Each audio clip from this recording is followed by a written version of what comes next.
Hey Dom, if we're gonna do a video on about the end of the world.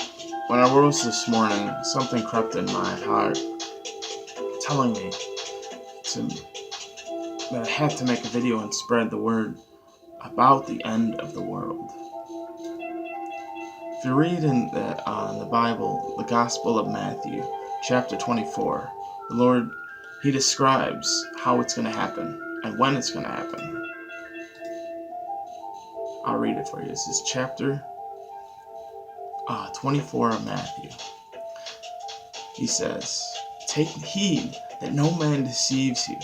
For many shall come in my name, saying, I am Christ, I am the Messiah, and shall deceive many. You shall hear of wars and rumors of wars.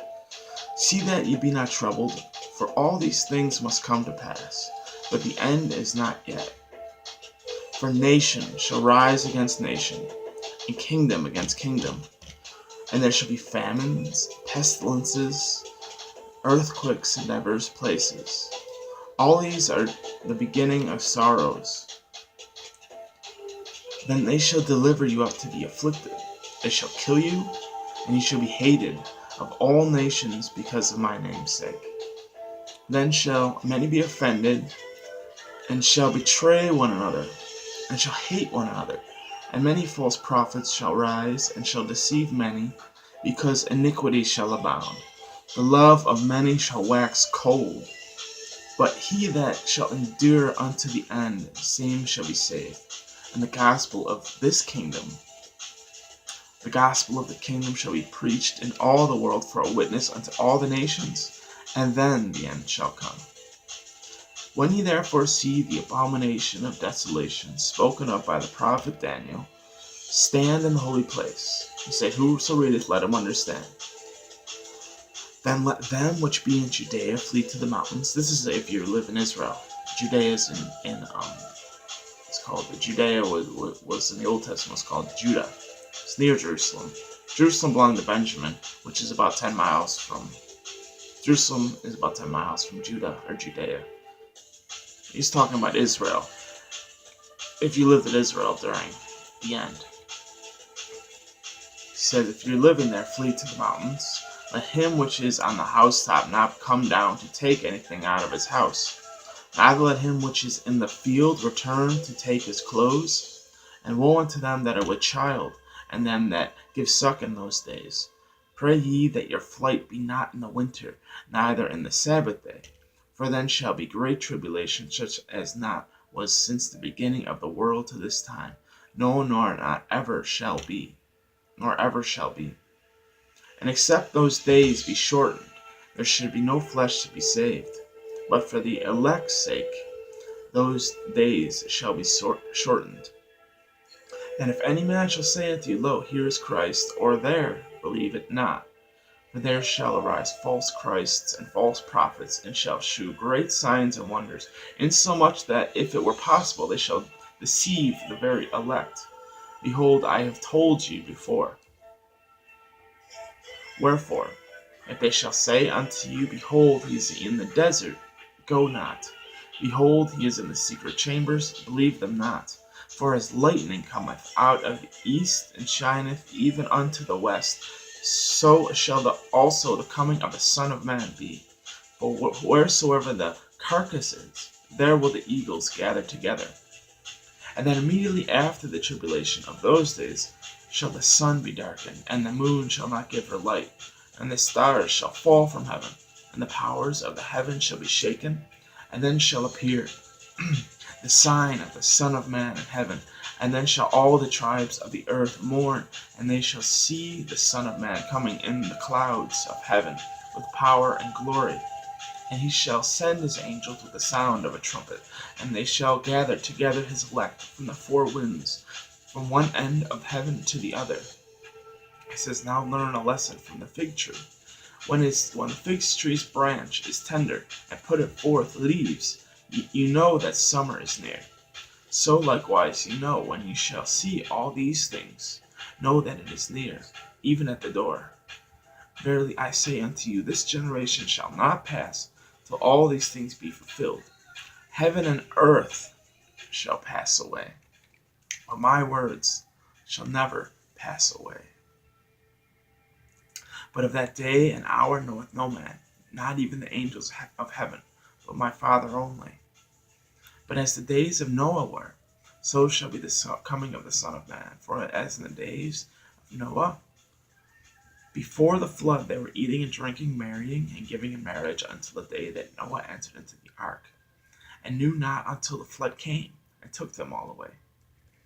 So shall also the coming of the Son of Man be. Two shall be in the field, one shall be taken, the other left. Two women shall be grinding at the handmill, one shall be taken, the other left. Wherefore, watch therefore, for ye know not what hour your Lord doth come.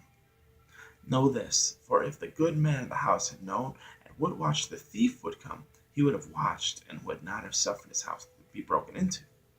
Therefore be ye also ready, for in such an hour ye think not the Son of Man cometh.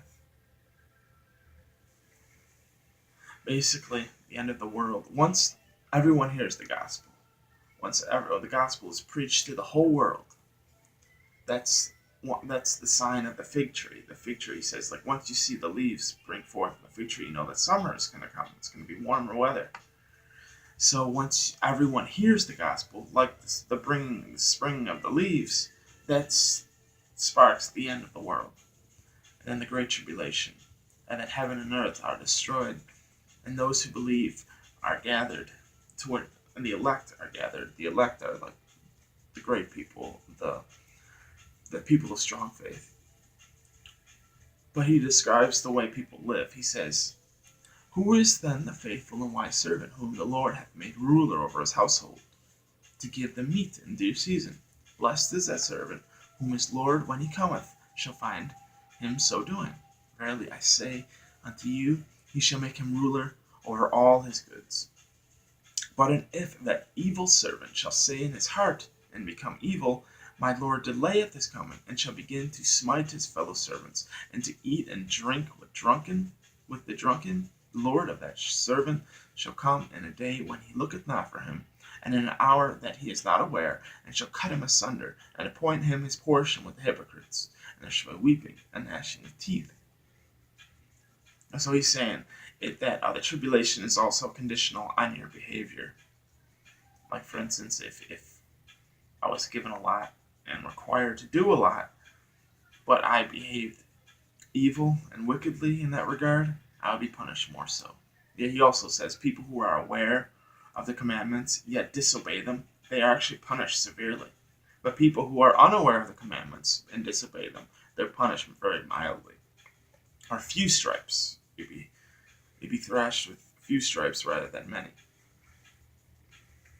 But in regard to the end of the world, that's how he relates it to the punishment of thrashing or being whipped, saying that the end of the world shall come upon a person who knows the commandments and still rejects them and is evil very severely. But in regard to like the earthquakes and the pestilences and the floods, he says that just comes at random. That's just the beginning of what he says of sorrows. So that just he says don't be deceived just because it's an earthquake that's the end of the world. But once the key indicator of the end of the world is once the entire world has heard the gospel. I don't know if it is yet, but I believe it will be soon. We're giving with increasing technology, with satellite distribution of information, the gospel. You can send the entire text of the Bible all the way around the world and back in a second through email. You can send 1 second for the entire Bible, and it takes an hour and a half to read Revelation. So like within an hour and a half, 2 hours, the whole world will be able to hear the entire message. But once the whole world receives the message, the Lord, he's going to end the world then and create a new heaven and new earth. So I bid you a good day, and to keep watch, as the Lord says, for he cometh not at a time you expect. Godspeed. Love to you.